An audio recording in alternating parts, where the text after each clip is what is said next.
Well, hello, everybody. This is Melanie Foote-Davis, best-selling author, speaker, and founder of the Love and Freedom Academy. And today is going to be an awesome day. I got some really good things for you. I have been on this journey of radical love. And in that, I'm also including the concept of living in the possibility. So I'm starting this series where we're doing several interviews and calls centered around living in the possibility, believing that it's possible for you.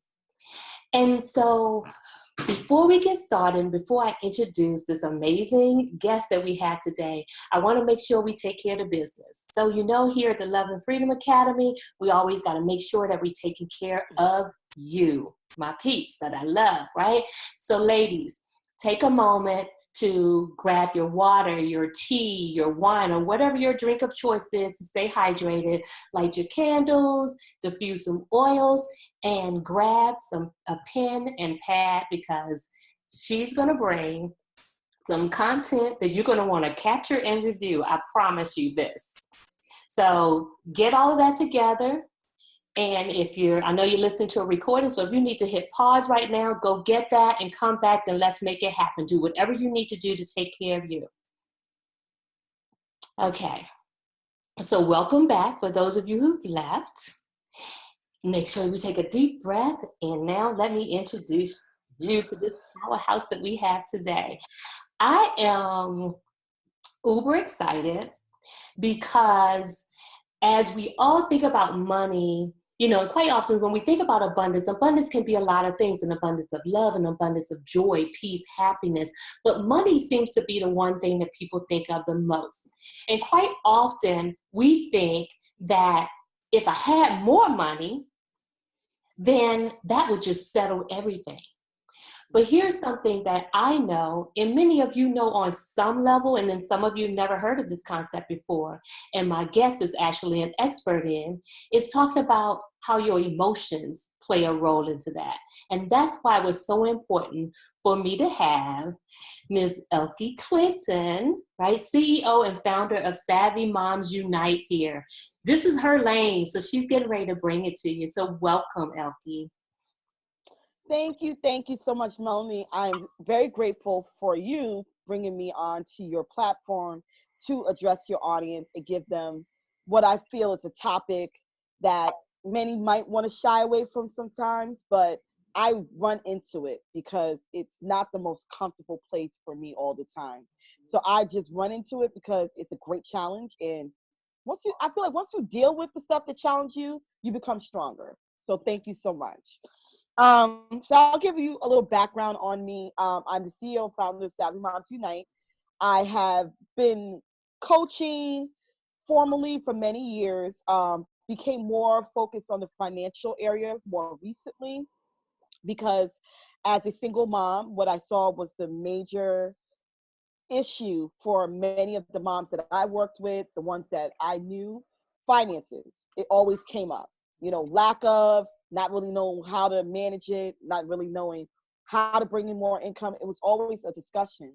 So as I went through my own process, I thought, well, why do I create a system, some tools, simple, practical, realistic tools that any everyday single mom could use to get themselves out of their financial situation and build wealth over time. And building wealth over time was key because, yes, I can help you get out of debt, and that's going to be fine. But what do you do to make sure that you create a legacy? Something where you are, there's real wealth building, there's real abundance, there's a real abundance process taking place in your life. And that's why I've been so adamant about making that part of my platform now. Awesome. It's interesting that you mentioned over time because we're in this microwave society and we want a quick fix. And if it's not happening fast enough, many of us want to get away from it. But we didn't get into our situation, in a 24-hour period. Absolutely. So we can expect the situation to go away and be resolved in an instant either. And so I'm really glad that you mentioned that. So the other day I happened to notice, let me see, I wrote it down here. I noticed that you on your Instagram page Instagram page. That's an Instagram. Instagram page, or on the gram, as some of the cool On the ground. say. On the gram. We you talked about, where is it in here? You said that before you attempt to start budgeting, you need to deal with your mindset and with your emotions around money. And then you didn't stop there. You went on to say, budgeting your money is a process that requires you to not only check your cash flow, but your emotions as well. Now, I used to work in the banking industry for a little while, so I don't know if you know that. Okay. So the emotions, yeah, trust me, there were plenty of emotions coming up and through that place, right? Yes. I can only imagine. Right. And I noticed a very distinct pattern in terms of the differences in the cash flow from those who were avoiding paying attention to their money and those who were paying attention. So can you speak to that a little bit in terms of how that relates to mindset? Absolutely. So I think we're taught about money at an early age through an emotional attachment to it. So we might have associated growing up, okay, money is something that lacks. It's lacking in our household. I fear it, so I don't want a lot of it. It's evil. The thought of money being evil, right? The love of money is evil. I would hear that a lot growing up. And then we associate, stress with it. Well, when I don't have enough, I'm stressed out. Or if I don't feel like I'm in control of it, I'm stressed out. So in order to not deal with the stress, I'm not going to deal with my money issues. I'm going to bury my head and act like it doesn't exist. But I will continue to spend the money though, right? Because I'll go into debt, I'll take on all these extra things I don't need because at least I have things to replace the emotional stress I feel.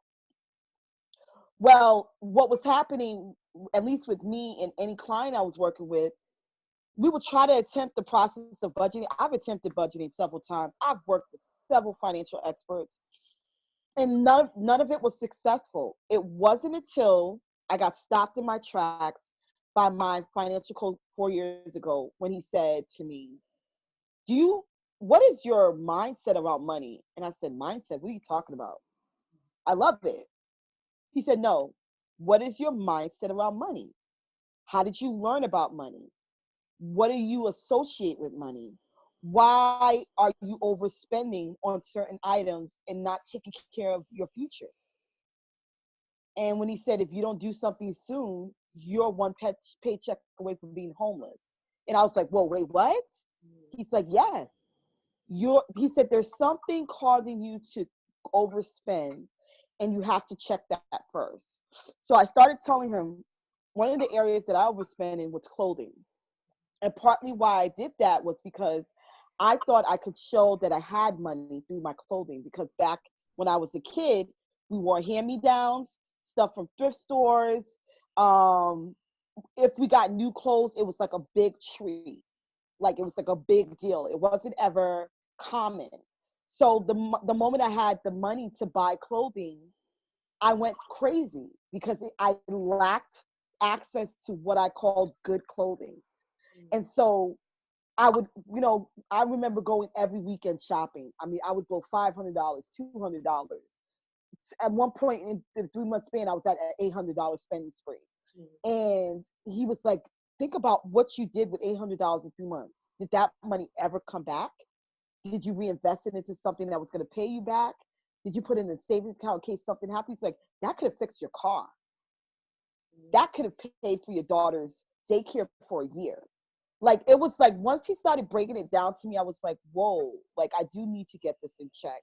And so I had to deal with, okay, I have insecurities. I have insecurities around my looks and how I dress. I have insecurities around being perceived as having money. And that's got to end because at the end of the day, I knew some wealthy people, and I never knew they had money. They didn't have flashy cars. They didn't have flashy clothes, but they were balling. So I had to really flip it in my mind, like, that's not how you show your wealth. There's other ways to show it. Can I And stop it you has right to, there? Because I don't want to lose this. yes. I hope I don't throw you off, but No, go right ahead. that you said. And so one of the things is um, in terms of wealthy people and what they have.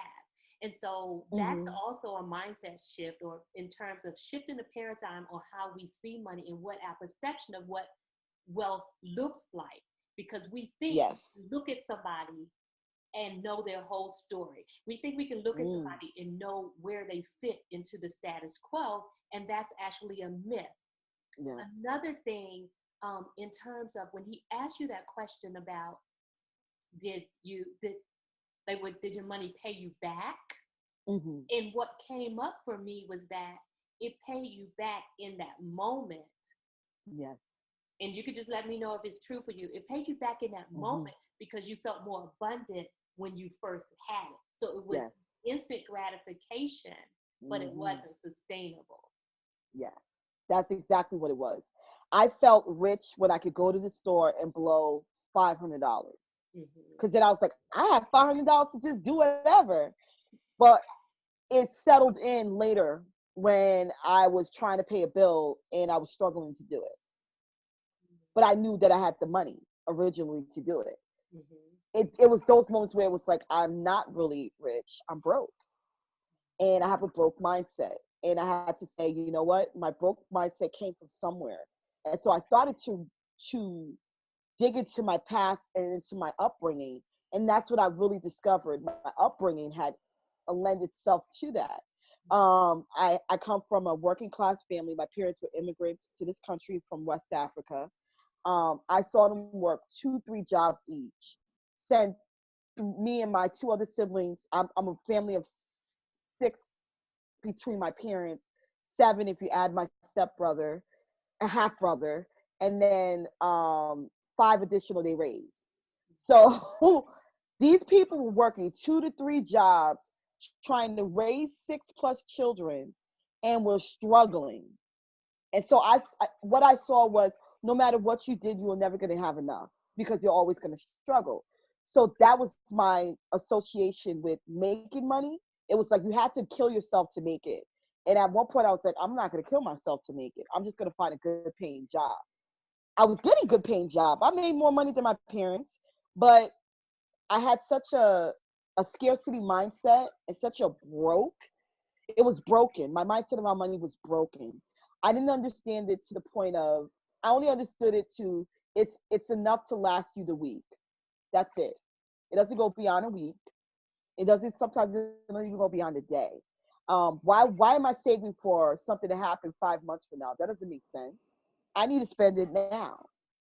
So that's how I understood because I saw them go through so many financial challenges, threat of losing the home at some point, no heat for months because they couldn't afford the heat, um, you know, having my dad clean my middle school to pay for my tuition because I went to a private middle school, and the head of school says to him, "Listen, if you don't pay this bill, your daughter's getting kicked out."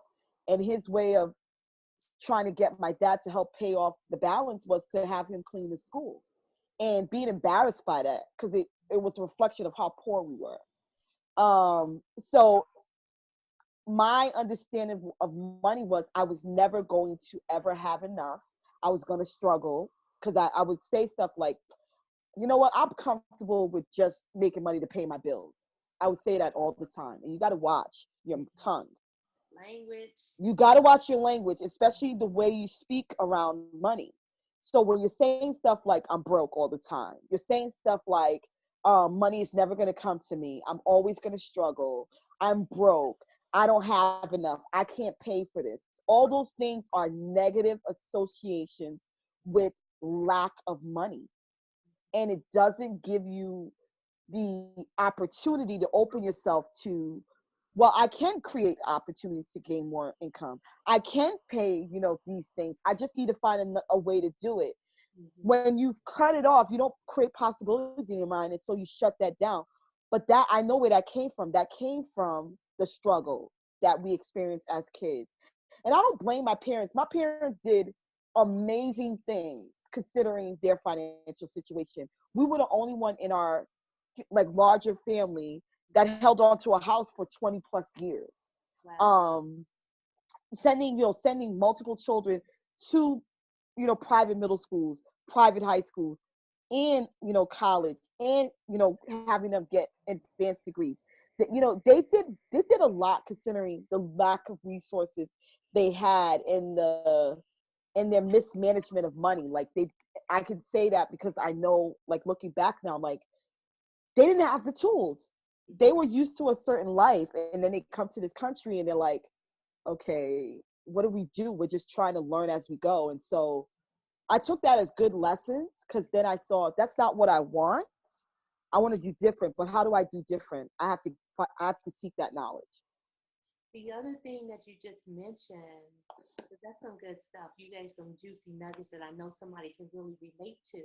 But the other thing that you just mentioned, so on one hand, you saw your parents working really hard to have, but I also saw them living in the possibility, because the fact that they even enrolled you in a private school and that they actually opened their hearts up to raise additional children meant Mm-hmm. that there was something in them that knew that there was more of something, and that there Yes. was an abundance out there somewhere. So Yes. yeah, maybe they didn't have the tools to know how to navigate through that process, but it sounds to me like there was something in them that knew that there was more. Absolutely. Like there was more. Absolutely. My sense of giving came Mm-hmm. from them, especially my mother. My mother was the type that if she had $1 and you needed 75 cents, she'd give you the whole dollar. Mm-hmm. Even if it was her last. Like, she was always a very giving person. And so I developed my sense of giving from her. And somehow she was always blessed. She may not have been blessed with money, like the green thing, but she was blessed in so many different ways. Like, people were willing to do so much for her because she just gave, like, she was just selfless in her giving. And so that I learned was that you give no matter what, even if it's your last, you give, and God will bless you in the end, some way, somehow. But I also know the flip side to that is, you think of the last man of Babylon. I believe that story where it talks about the three men who, the richest man of Babylon, the three men who were given, by God, resources, and the one that actually, succeeded in it was the one who saved money Mm-hmm. and managed his money well. Although he gave and, gave to other things, there was some way he paid himself. And so that's what for me is, I had to get a combination of what I learned in my childhood, and I had to develop a new understanding around money, that yes, you can still give, and I always will, but you have to make sure that you pay yourself first, and you don't give to the point of defeat or detriment to you. Yeah, that was a lesson that I learned from my mom in terms of giving. Because one day, because my mom and my dad, they're both really generous people, and they would just give things away. Hmm. And in my household, my mom managed all the money. My Okay. my dad would just turn, he would just give the check to Right. my mom, right?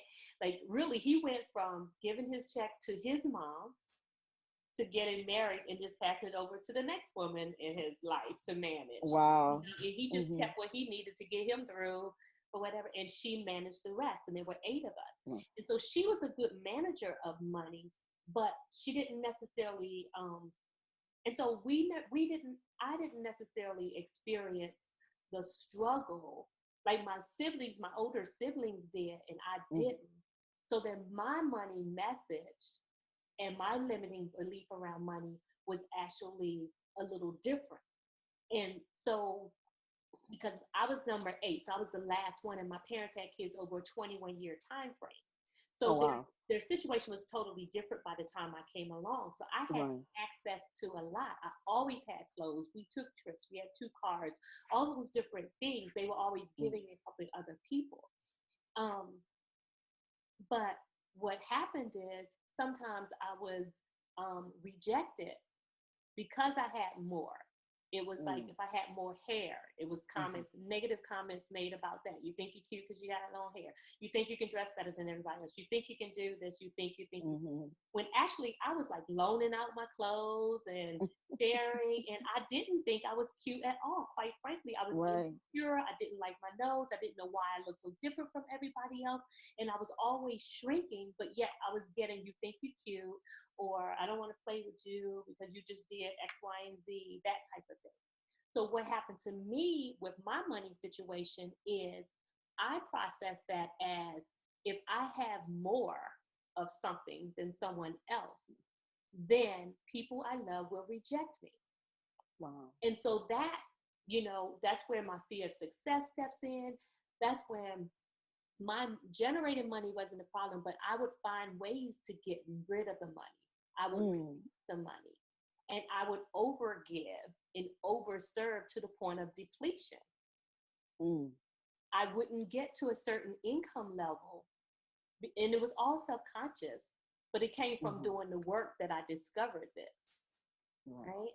And so one day I was even on the phone talking to my mom, and I was opening my mail, and I happened to say, wait a minute, I just gave to these people, right? And then I go through my checkbook. It's like I just sent them a check, but I'm getting this thing in the mail saying, it's that time to give again. And because I know somebody with juvenile diabetes, I'm going to give. I know somebody with breast cancer, I'm going to give. I know somebody with cystic fibrosis, I'm going to give. I know, every situation, I know someone, or I know somebody whose family member had it, so I was going to give. And that's when my mom said, Melanie, when you have 2 coats, you give one away. But when you have one, it's important for you to wear that coat, because self-preservation is important. And I had to remember that. Like, it's good to have a giving heart, but you also have to learn to pull back and make sure you're taking care of you, because in that over-serving, when I reached depletion, guess who else I was taking from? My daughter. She was counting on me. And so it's, we had 2 different lessons, and it shows up in different ways in terms of spending. So you were out buying all the clothes, and I was feeling guilty for having them. And so you thought, well, if I give away, I'll feel better about myself. I used to loan them out, new things I hadn't even worn yet, all kinds of stuff. It got to a point where my mom would sometimes hide some of my clothes, and I had to ask for them to wear them. Yeah. And so that was something that it took me, I was an adult before I understood why this was happening.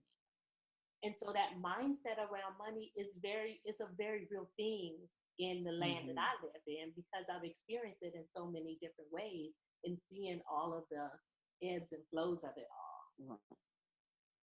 all. No, thank you for sharing that, because that's the kind of stuff I like to get out with dealing with my clients initially. I like to talk. I asked them, I said, what was your first encounter with money? Do you remember the first time someone handed you over $1 or $5 or even 20, or even in your first $100 bill? What were you feeling when that happened? What was going on? How did you grow up understanding money? Who taught you? Was it your mom, your dad, aunt and uncle, grandparent? Who gave you a sense of what savings meant? And then it starts to be like, I understand now why I had these feelings when I bought that boat when I didn't really need it. Or I went ahead and paid for, this expensive car when I probably could have gone with a less cheaper car. Like it starts to generate those emotions and feelings around why we make certain purchases, why we spend money in a certain way, why we may give it away so much, because there's this fear. Like I knew for me, there was I even went into a certain certain career because I thought that it was admirable to go into that career and not get a lot of money. Like it really, like it goes into so many aspects of your life, but and I think about it, I was never going to get an intervention until I was ready.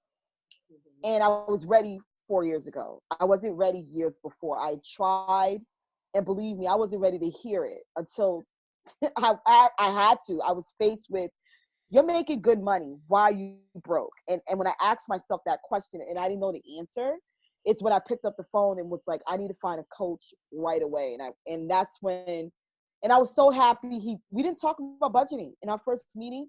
There was no discussion about, this is how, because that's all I was used to. I'd walk into a financial counseling situation, and it'd be like, all right, give me your expenses. What are you making? Right. And then it'd be all technical, and I'd be like, 1 month I do it, and next month it was out the window, and I would have paid for a service and didn't utilize it the way I did. But what hooked me with this coach was that he really talked to me. He talked to me in a way about money that I hadn't really considered, and that conversation led to me thinking deeper about, what am I doing? What do I see the future of my financial situation? And like you said, I have a daughter that I'm financially responsible for. Am I taking away from her experience and not doing right by her if I don't get this together? And once I said that, I was like, all right, I'm good. Like, the last thing I want to be doing as a mom is hurting my child financially and showing her bad habits.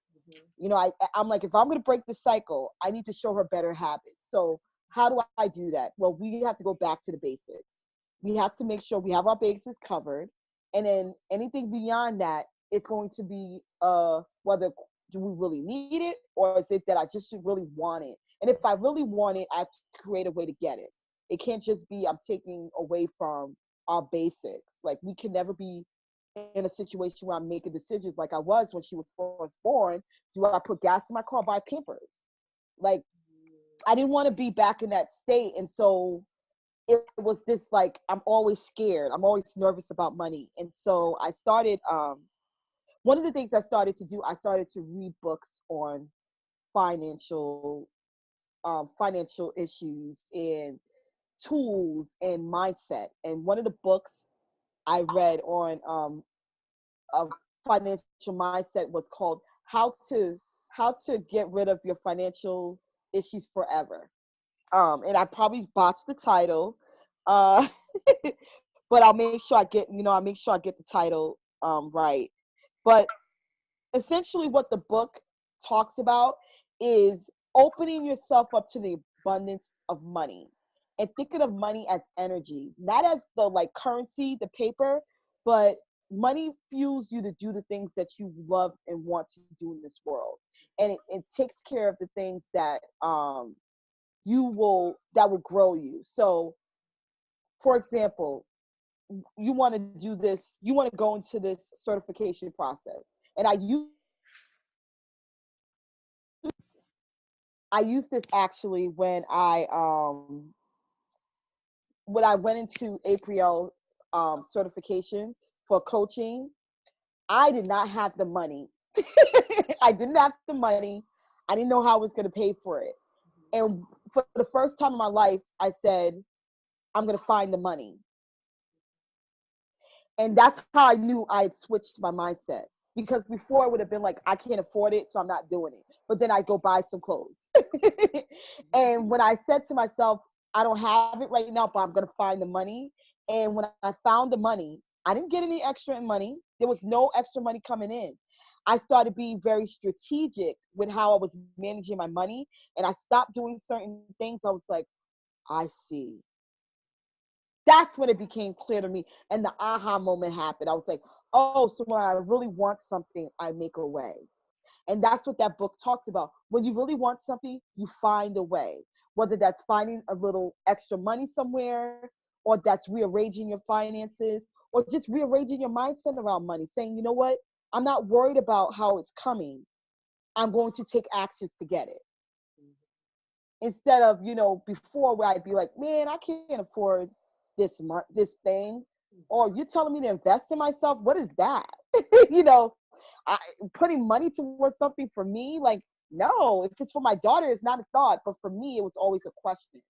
And I could put it into superficial stuff, but for stuff that really required an investment of my time and money was a struggle. Now that's not even an issue. Like, I quicker will invest in, a book or, a program or something to build my business than before, where it was like, oh, I want that new, I want that new bag, or I want that new shoe. So that's what's important right now. No, my priorities shifted because I started doing the work. I started going through the mindset shift and reading books about getting healthy around money and understanding money as a tool rather than, some evil device used to screw people over in life. Because that's how I saw it. I thought, I thought money, you see the stories of celebrities blowing their money. You see the lottery winners and the lottery, and I didn't understand that. I'd be like, okay, someone just handed you over $30 million. How did you blow that in a year? It used to blow my mind. And then I was like, okay, so I see why. Because I blew 10,000 in 3 months one time. So I knew that it wasn't about the cash. There was something missing. There was a void missing in our lives we were filling through things. So those lottery winners who were in the most rural part of America, or in a very messed up situation, you give them $30 million and they've never had that. They don't. It came so easily. What do you think they're gonna do? They're gonna get all the things they've never had. Plus, it's overwhelming. Like, Yeah, you have a certain mindset to be able to, every time you up level, you need to up level your mindset to go with it. There's a absolutely, paradigm shift that needs to take place and an adjustment period to be able to accept the new that's good and coming to you. absolutely. Which is another reason why people don't understand how celebrities can end up with drug habits, or again blowing money, or depressed. It's like, well, if I Hmm. had their life, I wouldn't be depressed. If I had their money, I wouldn't. No, You don't know. it takes a lot to prepare to be at your next level of rise, and Absolutely. that requires the willingness to do the work, the Yes. willingness to ask the hard questions, and the willingness to to see things just a little bit differently, like one day at a time, one moment Yes. at a time, and Yes. all of that. It's something else you mentioned earlier when you talked about, um, and since I work with, you know, women and young girls about the inner critic, or even in the way that they see themselves and prioritize themselves, you said something that is not uncommon, which was, if it was for your daughter, Hmm. then it came with a different kind of energy and motivation. But if it was for you, it sounds like you would sacrifice and not have it for you. Yes. And so I need to mention that, because there are so many times that we have to remember that we're valuable too, Yes. and that we're worth taking care of too. And I'm sure that probably shifted for you in all the other areas as well, with the work that you did, and seeing the value that you bring and what you're worthy of having, and that it doesn't always have to be a sacrifice, but you're willing to do it for your daughter, or Hmm. a sibling, or a niece or nephew, or something like that. Absolutely. Well, we celebrate the sacrificial woman. Oh yeah. The woman who gives up everything for everybody, and we praise her. We tell her, "Great job, mom. That's awesome. Oh, you love your kid." Mm-hmm. But do you really love your kid if you haven't created a real stable situation for them? Do you love yourself if you're willing to scrape and struggle for the rest of your life? Mm-hmm. Like, and that's what I had to say. I said, I don't really love my situation. It doesn't really make me happy to sacrifice myself all the time. I'm just doing it because that's what I think is expected of me, but that doesn't make me happy. And when you're right, once I started to see once I became an entrepreneur, let me be real, I had to shift my mindset. I was no longer being told what to do. I told me what to do. And having to do that required me making some changes in the way I conducted myself, in the way I carried myself. And I had to do daily work. That personal development was imperative because I didn't really know what it was like to lead my life. I was so used to being told what to do, even by even way into my adult life. I was very used to people telling me how to use my money. what I should be doing with it, how I should be spending it. Because I remember my mom would be telling me stuff all the time, like, "Oh, so and so is having something. Why don't you pay it for a ticket?" And when I would say no, then I'd feel guilty and still do it. And then after a while, I was like, "No, I said no, and I meant no." And it's not disrespectful, but it's like that money is mine, and I want to make those decisions. And now I have a business, and I have to make certain decisions. Like that business got to run. So I have to be very mindful of how my money is being used and for my benefit as well. So I do that self-care stuff. I'm like, there's no one's gonna not every now and then I love getting my toes done. I love that. That's a relaxing thing for me. That's a thing I can do by myself and have a moment to breathe. So I go and I put money aside for that, because if I don't do certain things that I like doing with my money, what am I going to do? I'm going to go back to my old habits. So that's why I tell people, when you first start, don't completely cut out everything that you want. Cut out the unnecessary things. There are some things that we just excessive with. But if there's something that you're like, you know what, I like ice cream. I like my trip to the ice cream shop with my daughter once a month. Do that. That's a special bonding time. There's a great association with that. But if I told you to take that away, what would happen? Now you feel like you can't spend time with your kid, or find an alternative free version. But don't feel like your money needs to make you unhappy. It should make you happy. You should feel happiness around it. Start associating good things with it. Consider, like, don't stress about, okay, how am I going to do this? Look for ways to do it. Let the next point of, the next thing you think is, okay, I can't afford that now, but when can I? I can't pay for this trip now, but I'm going to make arrangements to pay for it in the next 3 months, because that's important to me. I can't, maybe I can't buy that big screen TV right now with cash, but I'm going to give myself 4 months to put the money together to do it. And suddenly 4 months come and you got that money, because that was a goal you set in place, and you wanted it enough to make other sacrifices. So then you didn't go out to eat every weekend. You cut down your going out to eat twice a month. So you're just shifting. It's not about giving up everything, because I think we think budgeting means giving up everything. We give up all our wants and desires. No, you're just shifting things around and making different decisions now, and you're finding ways to do the things you still love without sacrificing you.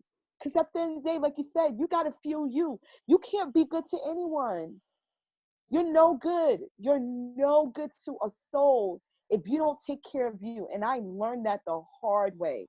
Like today, I was super tired when I came home from my part-time job. I took a nap. I was like, I need to be ready. I need to show up fresh. So I'm going to take a 30-minute nap. I'll get up, I'll eat, and I'll be ready to go. I have to do those things, because I like before, I just keep going. And then I would have showed up sluggish, not entertaining, completely removed from I wouldn't be able to interact with and the energy matters. Like your energy, what you bring into the room, as you said, Melanie, matters. We know when we're in a room full of negative Nancy's. We know when we're in a room full of, people who have that broke mindset and don't really help us get to the next level. That's part of the process. Eliminating some people around you who aren't helping you get there. So start hanging around people who are good money managers. That's what I started doing. I started seeking those people out. Yeah, and stop basing it, like, here's my thing. Everything you just explained to me sounds like harmony and balance. So Yes. we're not saying you're not entitled and you have to live in a life of deprivation where there's no joy, Yes. but finding some Yes. harmony between making sure that your needs are met and Yes. keeping in mind that joy in your heart is one of those needs. So how do Yes. we find that? And how do we reinvest into invested in experiences that bring us joy, like connecting with what these things are that we're spending, so that we can find that balance, that harmony. And you're absolutely right in terms of not just, like, negativity can show up in many ways. It's a really tricky energy. So sometimes it can show up as support and encouragement, right? So that person that you hang out with that spends quite often, and if you hang out with them all the time and you're trying to keep up because you need to present that you're living an abundant life, and your account doesn't look like their account, or maybe it does, but you're assuming that it doesn't, you can't always necessarily hang out with them, because somebody that's saying, girl, you better get those shoes, those are hot, right? Without checking in with you, like someone who really is concerned about you and is conscious about being concerned about you will also check in to see if this is something that you need to be doing right now. Like, is this something that's really important right now? And so that pressure, that outside pressure, is not just what we're hearing like in our passive listening, but it's also what people are showing us and what we're seeing and who we're watching. And so I get concerned, and I'm sure you've seen this in your work too. I get concerned when I hear about this fabulous wedding that's coming up. And it's your girlfriend's wedding. And you have to have you're responsible for throwing the bachelorette party, the bridal shower. Sometimes the girl's trip is the bachelorette party, the wedding gift, and buying the dress, the shoes, the earrings, getting your hair done, your makeup, all of these things to be at your best friend, your girlfriend, your whatever you call her. Sometimes you don't even consider her your friend, but you're in her network somehow. Right? Absolutely. And so all this spending is going on that we're asking of our friends. Yes. But not all of our friends are positioned to participate at that level.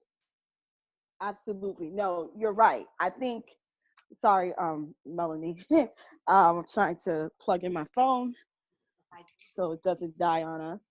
But you're right. I think and I wanted to do like this little webinar on the wedding expenses and how they can be out of control, because I've been a part of so many, and I've seen people kill themselves to keep up. Like they want to one up their friends, so they go overboard and they're doing all this extra stuff, or they feel like they have to present this extravagant wedding so people think they have money, and then they're broke the next month. And now you're dealing with debt and baggage going into your first year of marriage. Listen, if you can't see what's at the heart of the event you're spending so much on, then you're going to always miss the point. Same thing with kids' birthday parties. I was just watching a video by a lady that I love following on Facebook. Her name is Christina. I can't pronounce her name correctly, Kovacic. And she talks about how, like, really sometimes it's just got to be so simple in your mind, the expectations when it comes to kids' birthday party. It's about the experience. You know, people like want to go. She's like, yeah, we're gonna go get a pony, and then we're gonna get bouncy houses, and then we're gonna have this gourmet meal, and then we're gonna have this cake that I baked from scratch and did all this. And she was like, listen, all the kid cares about is the experience, and I learned that the hard way. I went crazy to plan a first birthday party for my daughter. Spent money I had no business spending. The girl slept halfway through it. And I thought about it later. I was like, I'm never doing this again. This is crazy. She was asleep. Everybody's like, where's the birthday girl? I'm like, she's sleeping. She didn't even know what was going on. And what I decided, I wanted an experience created. And every time she comes to me, she reminds me of her 5th birthday, because it was an experience. She got to be a princess for the day. She got to hang around her family. She got to really have fun. That's what she talked about. Every time she mentions her birthday, Mommy, I remember my 5th birthday when we went to Kids Castle and I was a princess. And it didn't cost me a lot. It was about the experience. So I think we go too far with the measurement. We want to, that statement, keep it up with the Joneses, and we want to measure arms with people when we don't have to. Look, I will be more happy about my investments growing more so than what kind of car I'm driving, kind of clothes I got. And this didn't happen overnight. I had to do daily work. to get to this point where these things don't matter anymore. Because they did. I was very superficial. I was very into things. I didn't really care about investing in anything else. I wanted people to see me in a certain way. But I had to do some work on myself and say, what am I missing in my life that is so important for me to impress other people? What is it that I'm not getting from my own self, that I'm not building within myself, that's allowing me to have others dictate the way I show up in the world?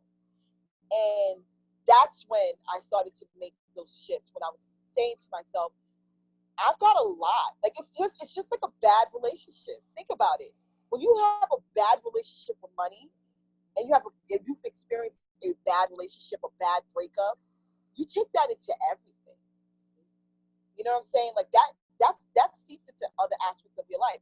Your low self-esteem, your insecurity, the baggage you carry from that relationship, all starts to show up. And what happens if you had issues with money with that person? That's going to cause you to be more, horrible with money. And we got to deal with that. We got to deal with, okay, that was my past. I can always start over. And that's the great thing about financial planning. You can start from ground zero any day. You don't need to wait. Today you can start. You can literally open up your notebook and start saying, okay, this is what I'm going to do, and this is how I'm going to plan for the next 3 months. It doesn't need to happen the first of the year. So let's start right. Let's stop right there, and then let's start right there, right? Right. Because everything that we've been sharing, it keeps having a common theme. One of the themes I'm hearing is that it all requires time to pause and reflect, and then make an informed decision.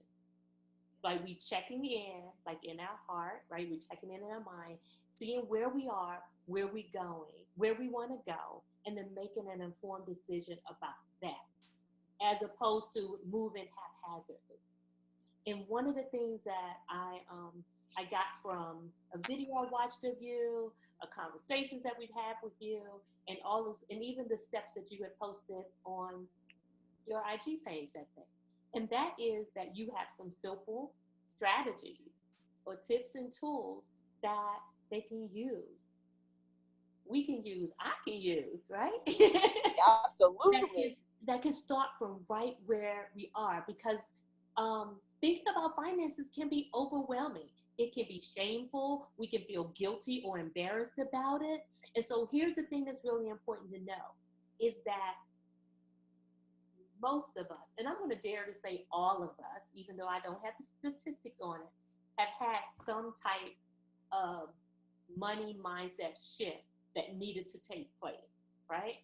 Because we either have those who have money that are just blowing it because they always know it's always been there, and so they don't respect money. And then we have those who have judgment about people who have money. And then we have those who want money but have a hard time holding on to it, are afraid of it, can't seem to get a grasp of it, feel guilty for having it once they get it, and it can go on and on and on. So wherever you are in the spectrum, just know that there is an opportunity to move from where you are now and grow into a new place. That's the beauty of this, right? That there's somebody out there that's been through what you've been through. There's somebody out there that understands and connects with your pain and your struggle, but you don't have to struggle anymore. Because Miss Elkie's getting ready to give us some tips and tools. Yes. Thank you, Melanie. That was a great summary of what I'm going to lead into. The first thing I always say is you gotta get information. You gotta get into information gathering mode. And what you're going to do is track how you spend your money. I would say go at minimum a month, but stretch it to 3 months, because when you do a 3-month assessment, you really get like where your priorities are when it comes to your spending. You could start as simple as a notebook and paper, writing down every time you go to the store, whenever you swipe your card, or whenever you make a purchase, or whenever you pay a bill, just writing it down in the notebook. If you're a little more on the tech side, you can use a template on Excel. Microsoft Excel has already design templates for you to use for personal budget or tracking expenses. So you can start using the Excel spreadsheet or create one yourself. I do have one that I will include as a bonus in the free course that I offer. I will include that spreadsheet that I already created. It calculates the expenses for you, so you don't have to do that. But you will literally go through and just type in what you spent each day for a full month, and then kind of see what the trends are. Are you eating out a lot, which is one of the high spending accounts? Are you buying, are you buying more groceries than you need for the week? Are you spending a lot on clothes? Are you spending a lot on other entertainment opportunities, going out to movies, dinner, whatever it is? Is your cable bill really high? Because I think we've been paying some expenses for so long, we don't understand. Like, if you saw what you spent for a recurring expense over 3 months and you calculated the total, you'd be like, wait a second, that's a lot of money in 3 months. Maybe I need to reassess. So that's what it'll help you do. It'll help you reassess where you might be able to cut some expenses. Even your cell phone. Maybe you're paying too much for so little service. It's what I discovered. I had to change my cell phone service recently because I was paying a lot for little. And I found another alternative to my service. So that tracking piece is extremely important. I would say that's like the first thing you focus on. Don't focus yet on a budget till maybe a month after you've done your tracking, because you can't create the budget without understanding how you're spending your money. I would say majority of people just check their bank account to make sure the cash is there, but they're not really checking to see what they spend their money on. If I asked you, what was the last 5 things you purchased in the last, 4 or 5 hours? You probably couldn't tell me off the top of your head, right? But if you had to write it down, you would know. You'd be like, oh boy, I probably bought, my 5th Snicker bar this week. So it's just to get you in the mode of figuring out, okay, how do I spend my money? After you've tracked, I would say then create a pre-working budget. And I'm saying pre-working because that budget is going to be changed over time. As you get more comfortable, more of an expert at it, you will start to see that you can readjust it over time. But in the beginning, you're going to create something like a guideline just to work with. And the rule that I would start any new budgeter on is the 50-20-30 rule. So the 50-20-30 rule, what this does is it says you'll dedicate 50% of your income to your needs. And that's your household, any utility costs, insurance like life, car insurance, anything that is necessary for you to live. That's what go to that 50% quadrant. And then 20% will be debt.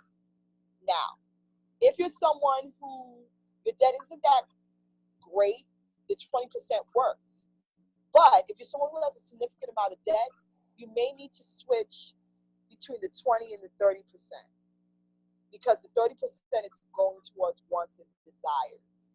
And that is like, visits to the spa, gym membership, any entertainment cost, eating out even. I would put that in wants and desires, because you don't really need to eat out often. It's just something you like to do, right?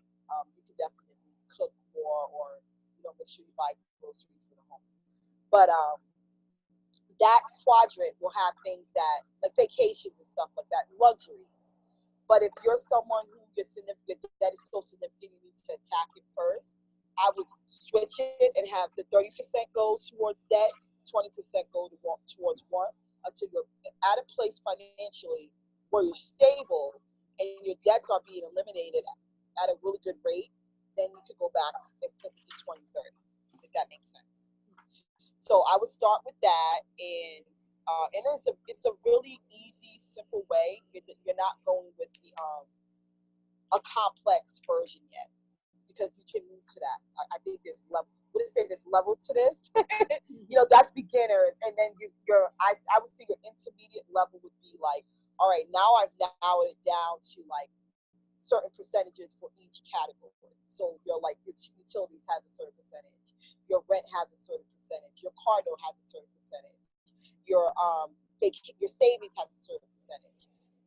And maybe you have 4 different savings accounts. I would suggest 3 initially. You want an emergency, you want a backup emergency savings, you want a retirement savings, and then you also want something for like when you go on vacation. That's you want to start creating those 3 savings accounts when you have the ability to move into the intermediate level.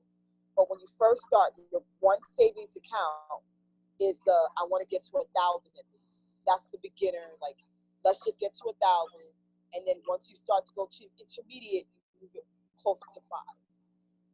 And then when you're expert, we're at the $10,000 backup plan, which is like awesome, and that's what I'm working towards. That 10,000 backup plan, which is going to be really awesome once I reach it. But there's steps, and I try to graduate people that way, because if I throw you into a process today and you're not successful, then I didn't do my job. So start small. Awesome. And so let me just repeat that. So you go into information gathering mode where you're tracking your spending, and you're doing this for at least 3 months so that you can have a full assessment. You can do that using an Excel spreadsheet or paper and pencil, whatever your medium is that works best for you. Balancing your checkbook. Ha ha ha. I know about that one, right? Because I noticed that people tended to know what was coming in, but they could tell you how much came in, but was not tracking what was going out. Absolutely. They thought the bank was taking their money, but it wasn't. They were spending the money. Absolutely. All right. Create a pre-working budget, because it's going to change and it's going to adjust and grow when you grow. And so those adjustments are going to happen over time. You have a 50-20-30 rule. So 50% are for your needs, like household expenses, insurance, things that are real necessities. Real necessities. Well, stress that. You can't live without these things. Yes.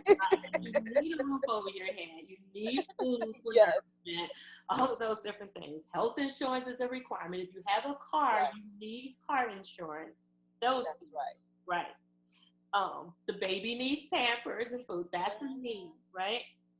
And then 20% for debt and 30% for desires. But that depends on your level of debt. If the debt is higher, then reverse that, and it's 30% for debt and 20% for your desires. And then you can graduate from there. So I think that's pretty simple, don't you think? Yes, simple. It's a great start. And there's also tools that automatically do these things for you that I suggest. I've used envelopes for the last 4 years, going on 5, and it's been great for me. That is a great money management tool. It tracks your expenses, because you will attach your bank card to the software, and so it'll automatically tell you what you're spending, and you assign it to what category you set up in the system. And then you can create a budget in the system so that you can see how much you're spending for what you've already set aside. So, for example, if I said, okay, I'm only going to spend $25 on, maintaining my car, and that's including cleaning it or any oil changes. It won't cost that, but let's just say for the sake of it. And I went to the oil change place, and it cost me about $15. It will then deduct $15 once I sign it from the $25 in that budget category. So it's a great tool. If you, like I said, if you're a techie, you like tech stuff, it's great to use that. Wave accounting is good too. It's free. Envelopes is only free up until a certain point. Then you have to pay for the premium service. But Wave accounting is free. It does automatic transactions and real time uploads. So whenever you swipe your card, by the next day, that transaction shows up once it's been posted, and then you can assign it to whatever category. Sometimes Wave will do it for you. So I say don't use that immediately, because what happens is when you're using that stuff right away, I think sometimes you become desensitized.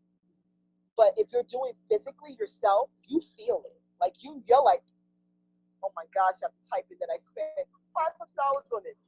you got to feel that. You got to know what it feels like to have made those decisions. And when you question yourself, to remind yourself why it's important, you don't do it again. So I say do everything manually first, and when you've graduated, start using the automated system so that you're comfortable and you really stick to the plan that you've created for yourself. Awesome, awesome. I want to piggyback and say amen to what you said about doing it yourself, because when you have to write it down, it makes you pause before you spend. Like when you Yes. have to think, when you know how much is there, it causes you to stop and give some thought before taking action and swiping that card. And so I know firsthand that that definitely makes a difference in terms of paying attention to what's going out as well as what's coming in. So here's what we're going to do, because I know you have so much more information and we can't do it all in an hour. Yes. So please share with them how they can get in touch with you so that they can talk to you on a more intimate level, and you can really take a personal examination and assess where they are and guide them based on their specific needs. How can they reach you? So I have so you can go to my website www.savvy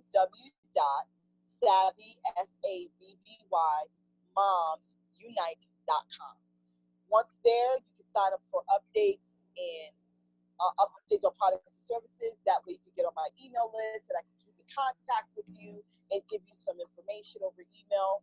Also, while there, I have my free course called Savvy Budget Tools that you can sign up for. That gives you um, an intro to creating your first budget, and also you'll get the free download for the spreadsheet that you can start using to track your expenses, to start a budget using that 15, 20, 30 rule, and to also create a debt analysis plan. So that will be uploaded very soon. And and if you want to, if you're ready to like go full speed ahead, there's also an opportunity to take my advanced course, which is the Get Your Money Life course, and that will walk you through everything more in depth. It will get you started on your mindset, your savings, your budgeting, and your debt plan. So that's for people who are like, okay, I know the basics, I just need more in depth work. So I suggest you take advantage of that course. If you want to work one-on-one with me, I do provide a 30-minute complimentary consultation, and you can sign up for that on the website as well. So, and it's right on the front page if you'd like to Okay. explore. Awesome. And so you have the information. It's www.savvy, SAVVY, moms with an S, correct? Yes. Moms.com. You can get that free download, and it's going to have all those tips in that free course that she has to help you get started. And then if you want to deepen that relationship and go a step further, you can contact her there. So, Elkie, I am really excited, like really excited that you came by to share and drop some money wisdom on on us today.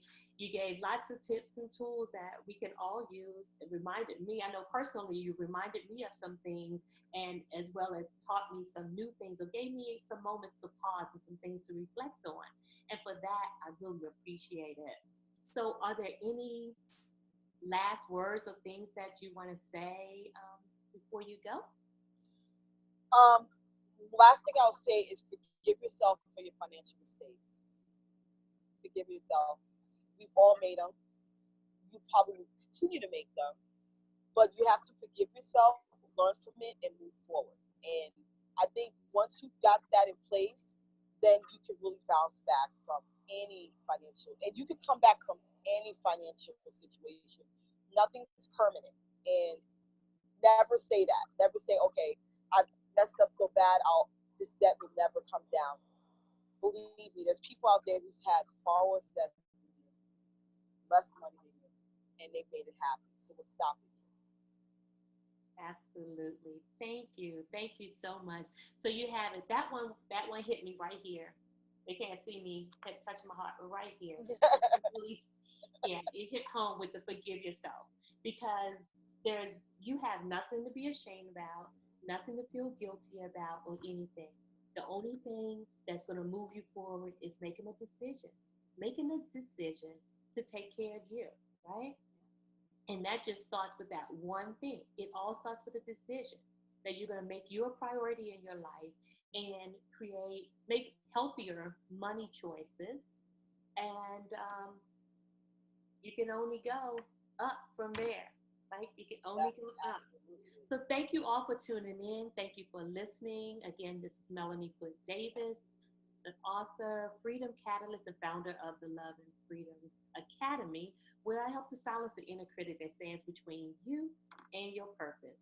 And remember, your freedom lies within your decision to say yes. Say yes to who you are, yes to what you want, yes to what you stand for. So what? What is it that you're standing for today? Will you stand for some freedom around your money? Will you stand for saying yes to you and other areas of your life? The choice is yours, but you can have it. Whatever it is you want, it's there for you. It wants you, but it's up to you, yes, you, to choose it. Peace and blessings. Thank you for joining us.